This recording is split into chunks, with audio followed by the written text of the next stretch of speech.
I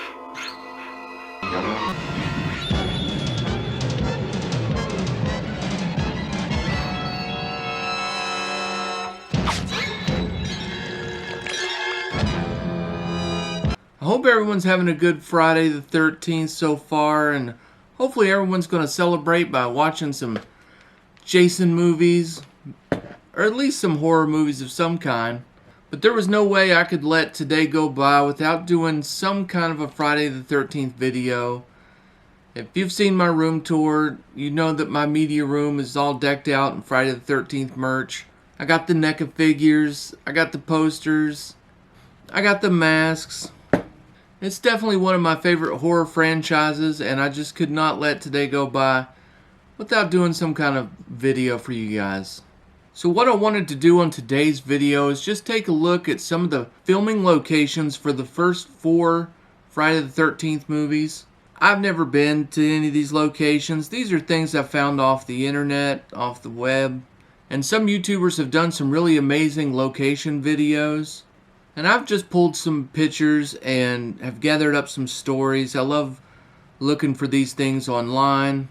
I love hearing about the history of the movies and what the current state of some of these locations are. I'm not going to talk about all the filming locations. That would be way too long of a video. I'm just going to focus on the main houses, the main campgrounds in the first 4 movies. And I'm inviting you to join me. So let's go. So everyone already knows the story of Friday the 13th. We know that it was Betsy Palmer, Pamela Voorhees, that was doing the killing in the first one. And that she was getting revenge because the counselors had let her son Jason drown. And it was really a great movie. I learned to appreciate it more over time. When it first came out, I actually didn't like it, just because all the kills were done, POV style. You never saw the killer. And then when you got the reveal, like that it wasn't Jason. And for me, that was kind of a bummer for a long time. But over the years, I've really grown to appreciate the movie. Now it's one of my favorites, and would absolutely love to take a tour of the real campground. It's kind of on a bucket list of things I would like to do, and movie locations that I would like to go to. The film was shot in New Jersey. A lot of the scenes were filmed at the camp at Hardwick, New Jersey. There were other scenes, in town and at the beginning of the movie that were filmed in Blairstown, New Jersey and Hope, New Jersey. A lot of those locations are in really good shape, and you can go and check them out, pretty freely. I know Blairstown has a full-on Friday the 13th museum now that you could visit. So the camp where that was filmed in Hardwick, New Jersey, it's been maintained really well throughout the years. For a long time, currently and for a long time, it's been a Boy Scout camp. But the owners of the camp were very content leaving that a Boy Scout camp, and really only held certain events once every few years, where they would have alumni cast members come back, and they would do a little celebration weekend and raise money just to support the camp. And more they're having Friday the 13th, weekends where they hold their tours. And it's now pretty regular. They still do the Boy Scout thing through the week during the summer months, but in the fall, it turns into the Jason experience, and they do a really good job with it. Because it's a tour and it's open to the public, there's been a whole lot of YouTubers that have done tour videos, so there's plenty to check out if you want to check out the tour videos on YouTube. One of my favorites on there is from Tampa J. He's a vlog style YouTuber who does a lot of location videos. His is one of the most thorough and excellent videos I've seen. He does a lot of other great location videos. I'll link his channel down below, because I did pull some images from his video. I didn't take any video, just some still images from his video to show you guys a little bit of what the camp looks like. I actually have a few props. You can order them online as well, and that's where I got mine. I actually have a bottle of Crystal Lake water Angry Mother's Bottling Company. Let's see if I can get that to come into focus. Yeah, this is actual water from the lake where they filmed the first one, where they filmed Friday the 13th. I also have Hallowed Ground. This is it's a jar of dirt, basically. That, you know, it's dirt that was taken from right around the main cabin in the movie. If you want to buy a jar of dirt, I think it's really cool. I like anything, you know, anything kind of prop like that. You know, just a little piece of the camp, you know. I'm a fan, what can I say? But the big thing that I got is an actual slice of log that came from the main cabin. Back in 2009, they did a restoration job on these cabins. You know, they're made of wood. They set down low. You're going to have, you know, New Jersey's got harsh winters.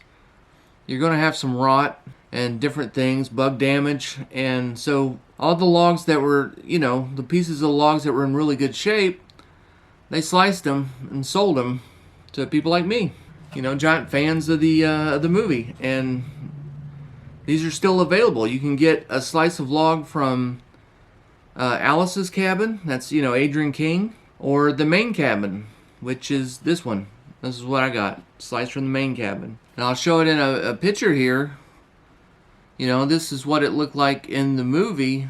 You know, you can see the two bottom logs on the cabin. That's what they replaced. So a lot of the cabins and things are still there. The original cabins.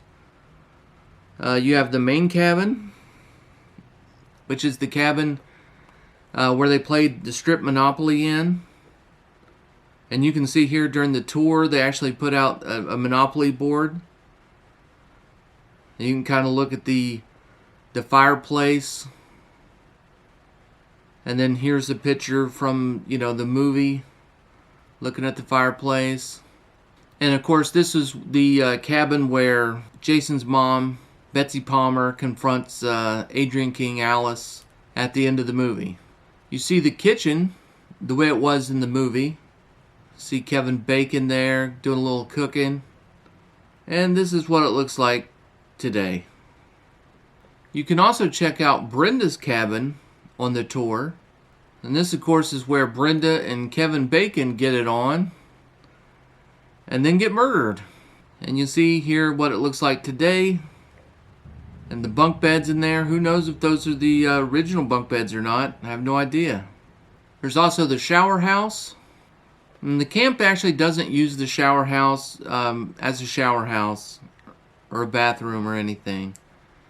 This is just kept around, used for storage most of the year.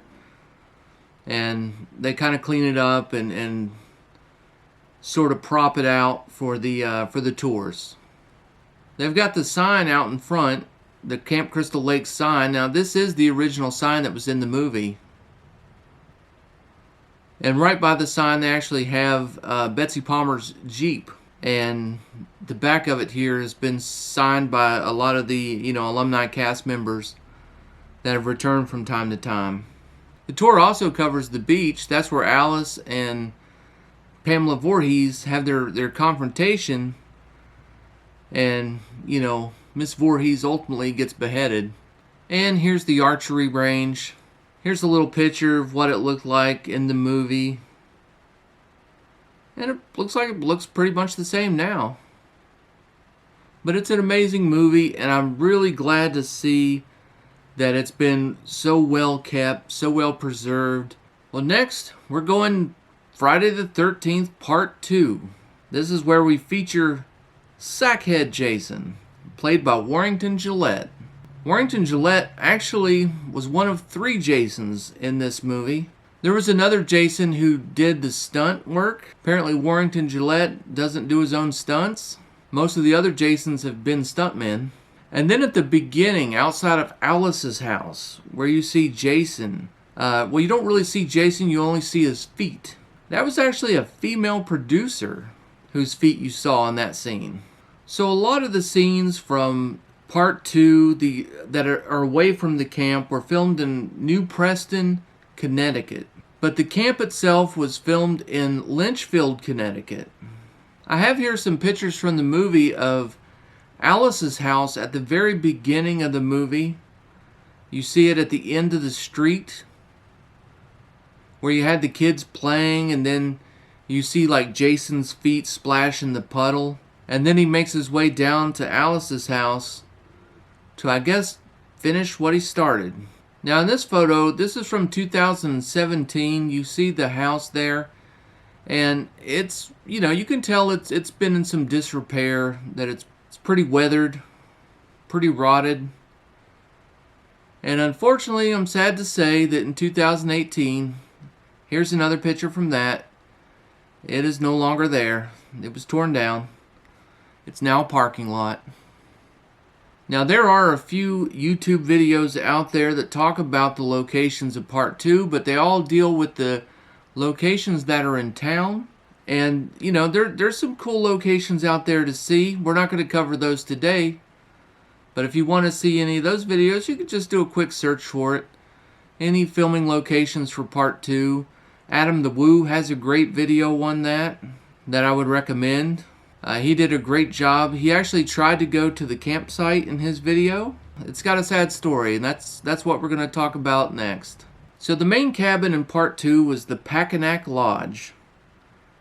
A beautiful green and white building that is pretty iconic because of its unusual structure. I've got a few pictures here, you know, it in the movie, you know, the opening scene where Paul's telling, you know, the scary stories about Jason. And then I've got some pictures of it later on. I mean, you can tell it's in bad shape. No one kept up with this building, you know. It was probably for sale for a long time before someone finally bought it. You can see that what used to be a very bright green is now faded so badly. It's a beautiful building. I mean, I hate to think of it being gone now, but it's gone. This land was purchased, and the new owner cared nothing about Friday the 13th. He tore it right down. What a waste. I mean, this place would have made an amazing, you know, tourist attraction, Friday the 13th museum. I mean, it's really one of the most iconic locations in all of the movies, I think, just because of the unusual look of the Packanack Lodge, the beautiful setting. I understand why someone would want to build a house here, but I would have just fixed up Packanack Lodge and lived in the lodge if it was me. I mean, it's a really sad thing to know that that's no longer here. I found this photo on the web. It shows a little bit of the new house, and then you see, you know, where the old one was. It's just a shame. You know, the owner, even if he was going to tear it down, he could have cut it up and parted it out and sold it to fans. You know, I would have loved to have bought a piece of it. You know, I would have paid good money for that. I mean, I'm embarrassed to tell you what I paid for a tiny little sliver of the Goonies house. And that's just a tiny little sliver. You know, I would have paid good money for a piece of the Packanack Lodge. But, you know, it was thrown away. It's gone. They originally wanted Adrienne King to be the star of Part 2. But she wanted too much money. And so she turned him down. Or she held him up, really. And they passed on using her. She eventually took that small bit part where she gets killed in the beginning. Except she didn't know she was going to get killed. They didn't tell her. They didn't show her a script until she got on set. And she was kind of upset by it. She didn't want to be killed off like that. And honestly, it's a weird scene, isn't it? I mean, to think that Jason would have attacked her when he was young, you know, in the canoe. And that he would have somehow been able to track her down at her house in what's clearly suburbs. You know, I mean, you can see it's like a busy street lined with houses. You know, how's Jason coming out of the woods, you know, hiking all this way just to stick an ice pick in her head? I mean, this was obviously put in there as just kind of an FU, to Alice's character, to Adrienne King, for holding him up the way she did. Yeah, I have to believe this was wrote in there just for spite. That was a spite thing.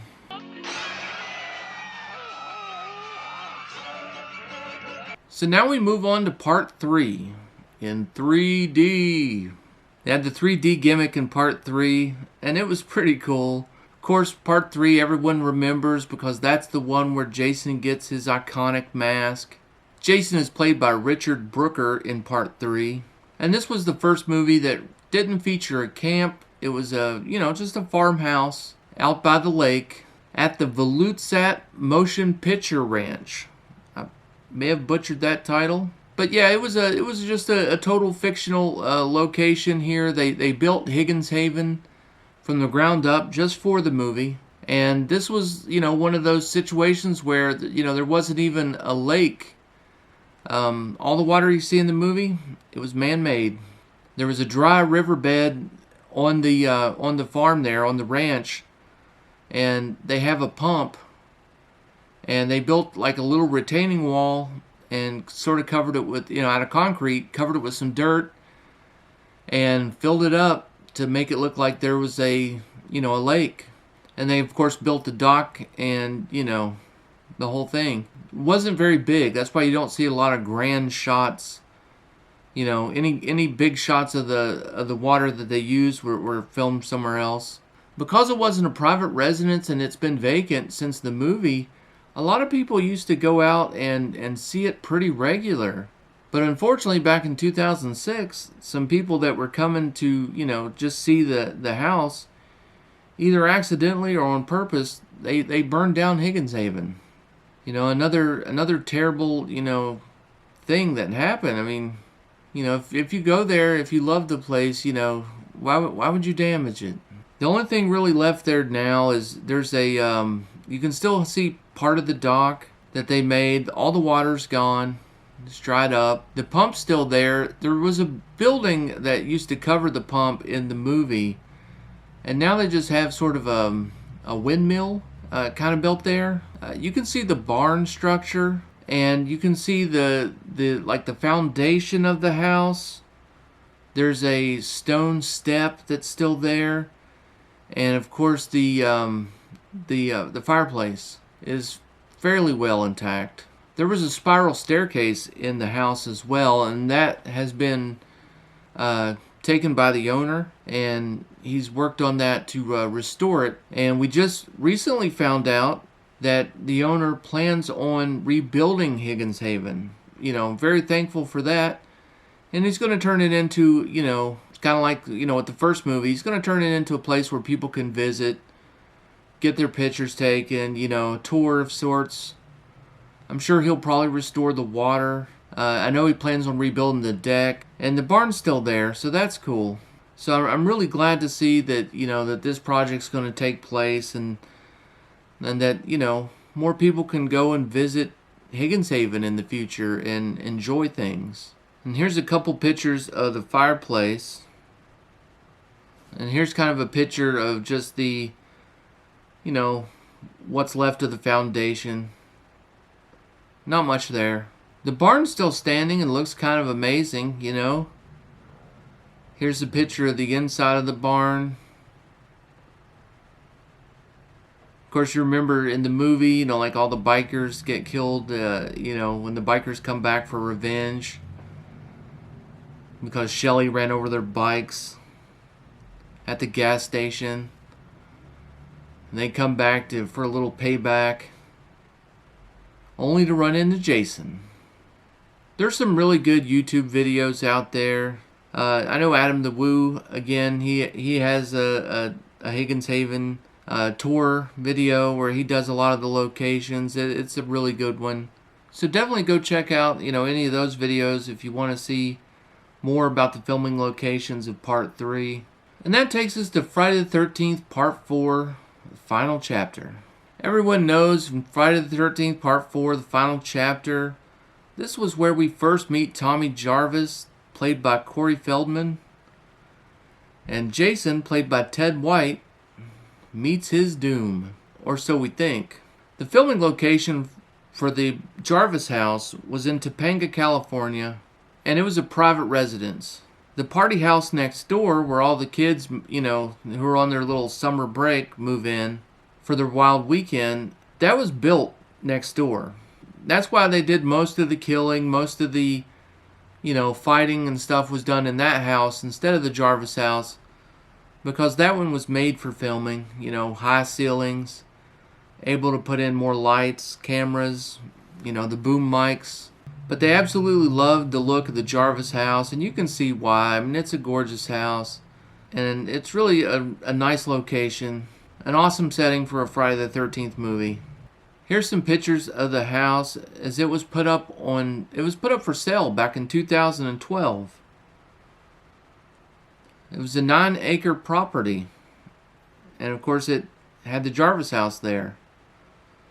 And if you had $1.675 million, it could be yours. Or at least it could have been. And it's been sold, and the new owner, again, doesn't necessarily embrace the Friday the 13th theme. So no one gets to go out there. All the signs are marked. No trespassing, private property. They don't want you out there. It's in a remote location with, it's a single road to get out there. So there's not a lot of video, almost no video really, and no one hardly gets to go out there. There is one great YouTube video out there where Rob from the movie, he played the camper, the guy that was the hunter, who meets Corey Feldman and his sister Trish. He goes back and visits the house, and they take a tour. And they tell some really great stories. The name of the YouTuber is Gabe1. I'll link the video in the description below. But I grabbed a couple of photos off that video. It's an older video, so it's not super current. But it gives you an idea of what the house looks like. But it's probably the most interesting video that you can watch, because they do tell a lot of great stories about the production of the movie on that video. So definitely go check it out. This picture talks about, they were talking about the windows and how they replaced them all and put in the kind of windows that, you could throw a body through. And because, the guy in the picture there, Rob, he gets thrown through the window, into the living room floor of the Jarvis house. And he's got a pretty good story about that on the video. In another video here, they show a little mark where, a machete attack happened. So how cool would it be to have a house and be able to live in, and it's marked up with Jason's machete marks? That's awesome. And then at the top of the stairs, that's where Jason was coming after Trish after he had exploded through the door. The bedroom, she throws the TV on his head. Well, those are some of the stories and locations from the first 4 Friday the 13th movies. I hope you guys liked it. If you liked it, or at least appreciated that I was putting out some different type of video, go ahead and hit that like button. And if you haven't subscribed yet, do me a favor and subscribe, and drop a comment about anything that you've seen today. And if you guys want to see me finish up the series, let me know. I'd be down to do it. It's fun. I mean, I love looking at these videos. I love, looking on the internet for information. I love hearing all these stories about the production of these movies. And it's a fun little video to put together. I'm glad I could do it. Just out celebrating Friday the 13th. On Friday the 13th. So yeah, I hope you guys enjoyed the rest of your Friday. I know I am. I'm going to go fire up the TV, put on some good old Jason, and enjoy my Friday the 13th. Oh yeah.